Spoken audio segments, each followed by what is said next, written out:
Item ಯಾವುದೇ ಇರಲಿ try ಮಾಡಿ ಆಚಿ ಚಿಕನ್ ಮಸಾಲಾ. ಸಿಲಿಕಾನ್ ಸಿಟಿ ಬೆಂಗಳೂರಿನಲ್ಲಿ ನಿನ್ನೆ ಸಂಜೆ ಸುರಿದ ಭಾರೀ ಮಳೆಯಿಂದಾಗಿ ಕುರುಬರಹಳ್ಳಿಯಲ್ಲಿ ಮನೆಗೆ ನೀರು ನುಗ್ಗಿದೆ. ಇದರಿಂದಾಗಿ ದಿನಸಿ ಪದಾರ್ಥ ಮತ್ತು ಇನ್ನಿತರೆ ವಸ್ತುಗಳು ನೀರಿನಿಂದ ಹಾನಿಯಾಗಿರುವಂತದ್ದು. ಸ್ಥಳಕ್ಕೆ ಮಾಜಿ ಪಾಲಿಕೆ ಸದಸ್ಯರಾದಂಥ ಶಿವರಾಜ್ ಅವರು ಭೇಟಿ ನೀಡಿದ್ದಾರೆ. ಪಾಲಿಕೆ ಅಧಿಕಾರಿಗಳು ಹಾಗೂ ಸ್ಥಳೀಯ ಮುಖಂಡರು ಈ ಸ್ಥಳಕ್ಕೆ ಭೇಟಿ ನೀಡಿ ಪರಿಶೀಲನೆಯನ್ನ ನಡೆಸಿರುವಂತದ್ದು.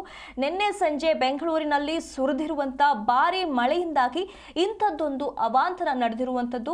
ಬೆಂಗಳೂರಿನ ಕುರುಬರಹಳ್ಳಿಯಲ್ಲಿ ಮಳೆಯ ನೀರು ಮನೆಗೆ ನುಗ್ಗಿರುವಂತದ್ದು. ಇದರಿಂದಾಗಿ ಬಹಳಷ್ಟು ನಷ್ಟವಾಗಿರುವಂತದ್ದು. ಮನೆಯಲ್ಲಿದ್ದ ದಿನಸಿ ಪದಾರ್ಥಗಳನ್ನ ಸೇರಿ ಇನ್ನಿತರೆ ವಸ್ತುಗಳು ಕೂಡ ಹಾನಿಯಾಗಿರುವಂತದ್ದು.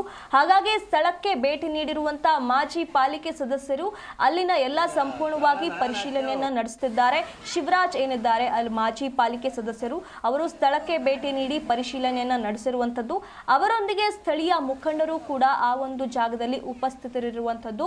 ಕುರುಬರಹಳ್ಳಿ 23 ಮತ್ತು 24ನೇ ಮುಖ್ಯ ರಸ್ತೆಯಲ್ಲಿ ಮನೆಗಳಿಗೆ ನೀರು ನುಗ್ಗಿ ದಿನಸಿ ಪದಾರ್ಥ ಮತ್ತು ಇನ್ನಿತರೆ ವಸ್ತುಗಳು ಹಾನಿಯಾಗಿವೆ. ವಿಷಯ ತಿಳಿದ ಕೂಡಲೇ ಸ್ಥಳಕ್ಕೆ ಭೇಟಿ ನೀಡಿದ್ದಾರೆ ಮಾಜಿ ಪಾಲಿಕೆ ಸದಸ್ಯ ಶಿವರಾಜ್ ಅವರು.